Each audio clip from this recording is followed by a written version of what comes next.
بسم الله الرحمن الرحيم. الحمد لله والصلاة والسلام على نبينا محمد وعلى آله وصحبه وسلم. وعنا halkan marka hore salaanta islaamka ugu soo gudbinaya dhamaan shacabka reer Soomaaliland. Tahiyatu islaam. Assalamu alaykum wa rahmatullahi wa barakatuh. Salaanta islaamka kadib Ilaahay subhanahu wa ta'ala baryadayna inuu inaga ajiibayo rajeynayna ku saabsanayd abaaraha baahsan ee ka dhacay dalkii runtii wax kasta waa qadar Allah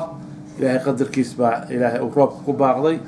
ilaahay subhanahu wa ta'ala waxaan rajeynaynaa ka baryaynaa haddii amalkeena hagaajino inuu roobku inoo shubi doono waana waqti maqasho leh xaaladda dalka oo galay maanta waxaan jeclahay inaan halkan ku duubo laba qodob oo aan rabo inaan ifiyo ama shacabka reer Soomaaliland la wadaago mid waxa weeyaan door intee leeg ayuu ku lahaa gudoomiyaha xisbiga kulmiye gurmadkii abaaraha runtii anigu aan cidna uga dan lahayn isagana ku buunbuuninayn cid kalena aan ku duraynin awoodda xisbi leeyahay dhaqaale cid walba way ogtahay reer Soomaaliland xisbiyadu waxay ku dhisan yihiin ama ku shaqeeyaan waa contribution la siiyo oo shacabkooda ka helaan iyo gurno yar oo dawladdu siiso iyadoo ay saa tahay haddana waxaan ka mid ahaa raggii la shiray gudoomiyaha xisbiga kulmiye ku booriyay inuu ka qayb qaato abaaraha maaragtay baahsan iyo dhibaatada siday tahay runtii gudoomiyuhu kulankii ugu horreysay aanu la yeelanay wuu naga ajiibay gobollada bari wuxuu ku deeqay barnaamijkii u horreeyay oo ahaa $40,000 waxaan kaloo ogaa xisbigu inuu geeyay dhaqaale 20,000 ah muxuu ahaa saraar waxaan ogeyn inuu xisbigu uu geeyay $40,000 gobolka Togdheer waxaanu ogeyn oo aanu markhaati ka ahayn in xisbigu uu guray dhar badan iyo alaabo badan iyagoo dhalinyarada reer Hargeysa ay u badnaayeen hawsha ka qayb galeen laba urur iska kaashadeen ilaa lacag lagu qiyaasay 37,000 gudoomiyaha xisbigu laba safar buu ku tagay gobolada bari marka anagu ma naan garan halka ay kala qaadeen guddi maalin dhow hadlay oo deegaanka gobolka bari ahaa guddiga garadag mana doonayay iyaga inaan halkan wax fariin u mariyo way dhaqankayga maaha inaan meediyada fariin isu marino anagoo is arki karna ama wada hadli karna waxaan jecelnahay inaanu hoos u wada hadalno sababta keentay inay la baxaan gudoomiyaha xisbiga kulmiye isagoo ah la oran karo gudoomiyaha qura ee contribution dhaqaale ka geystay abaartii baahsanayd taariikhda muusana cid walba way ka dheregsan tahay wuxuu ku suntan yahay iyo gurmadka uu u soo taagnaa muddo 40 sano ah qodobka waxaan leeyahay gudoomiyaha waan ka raali gelinaynaa waxaan leenahay waxaad gasho iyo waxaad guddo annagu waanu garanaynaa nin kalena loo sheegi maayo qodobka labaad waxa weeye shalay waxaa dhacday heshiiskii ayaa la soo gunaanaday wada shaqaynta wadanka Imaaraadka iyo dawladda Soomaaliland ee ku saabsanaa saldhigga military wasiirkeena arrimaha dibadda sharax dheer buu ka bixiyay madaxweyne ku-xigeenkuba waxaanu garab taaganahay go'aanka dawladdu ay la gaadhay wadanka Abu Dhabi waxaanu garab taaganahay maalgelinta waxaanu arkaynaa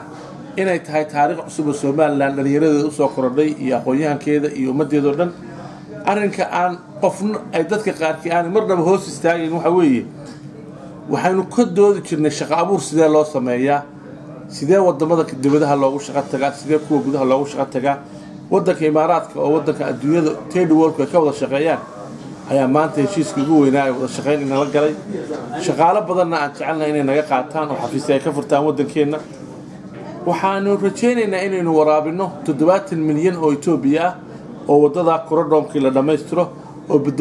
dekedeenu ay noqoto deked East Africa oo dhan waraabisa waxaanu rajeynaynaa inaynu yeelano new airport oo cusub oo leh qaybtii cargo-ga iyo aviation-kii kaleetaba waxaanu rajeynaynaa inaynu biyaha badda warshado yaryar ay nagu caawiyaan inaynu biyaha ku dhalino waxaanu rajeynaynaa in cusbitaallo waaweyn laynoo dhiso waxaanu rajeynaynaa wadooyin kaleeto inaynu ka faa'iidno qodobka odhanaya security-ga wax u dhimaysaa anigu cagsigiisa aan arkaa security-ga inay wanaajinayso waxaan dad badan ka maqlayay muxuu ahaa dekada meesha militariga la sameynaya dhibaatay keenaysaa Yemen iyo Xuutiyiinta iyo waxaan la yaabaa Port of Yemen and Port of Asab waxa u dhaxeeya 160 mile. Port of Yemen and Port of Djibouti waxa u dhaxeeya 154. Port of Aden and Berber waxa u dhaxeeya 140. isku inuu baa wada dhaxaysa dhamaanna waa laga soo dhisi jiray meelahaas oo dhan beesi waa laga sameyn jiray ilaa hadda muxuu ahaa Eritrea base bay Abu Dhabi ku leedahay cidna ma soo duqayso Iran baa ku leh cidna ma duqayso Iran iyo Israel labaduba waxay ku leeyihiin saldhigyo military bay Asmara ku leeyihiin Asmara la duqeeyay maqashay war waxaan dadka fulay gelinta ah kicinta ah dhibaatada lagu abuurayo wax shaqeynay ma ahane Imaaraat oo aynu wada shaqeysano iyo Sacuudiga waa go'aan wanaagsan oo la gaaray inaga hadafkeena iyo ujeedadeenu ma aha inaynu dad wax ku yeelayno ma aha inaynu dad ku leeyno laakiin waynu danaysanayna oo xeebteena ayaynu hormarsanayna laba mid inaga inoo taala waxaynu doonaynaa inaynaan la tartamin dekadaha inoo dhow sidaan hore oo idhi Asmara iyo Djibouti iyo Muqdisho mise waxaynu doonaynaa inaynu la tartanno development-iga ay gaaraan mid leeg aynu sameeyno hadday tahay inaynu doonayno inaynu la tartanno fursadda ay dawladda Abu Dhabi ina siisay ee Imaaraat iyo boqorku waynu ka faa'iideysanaa kuwa dhangaagaalayaasha ee xushayga ah ee dadka kicinaya waxaan leenahay Ilaahay ka baqa ummadiina horumar la doona wanaag la doona waxaan kula ku soo gunaanada insha Allah ta'ala inaanu arrinkan noqonin arrin ummadda lagu kala qaybiyo oo la isku diro oo la isku naco oo la isku gohaado ummadda wax wanaagsan u sheeg waxaan ku soo gabagabeeyay xadiiska rasuulka sallallahu alayhi wasallam man aamana billahi wal yawm al aakhir falyaqulu khayran aw yasmut inuu qofku wax wanaagsan sheego ama maaragtay uu iska aamuso aad iyo aad baan u hambalyeynaya gudoomiyaha xisbiga kulmiye mudane Muuse Biixi Cabdi wanaaga badan ummadiisa la jecel yahay sidoo uu la shaqeeyo aad baan u hambalyeynaya dawladda qaranka Soomaaliland iyo heshiisyada gaareen aad baan u hambalyeynaya safiirka Abu Dhabi inoo fadhiya ambassador Baashawil waxaan aad u hambalyeynaya wasiirka arrimaha dibadda ee Soomaaliland mudane Saacad Cali Shire waxaan hambalyeynaya wasiirka madaxtooyada mudane Maxamed Xaashi Cabdi wasiirada kale wasiirka gaashaandhigga wasiirka airportka dhammaan intii wasiirka hawlaha guud mudane Cali Marreexaan waxaan leeyahay waa guuleysateen Ilaahay garabkiina ha gala dhamaantiin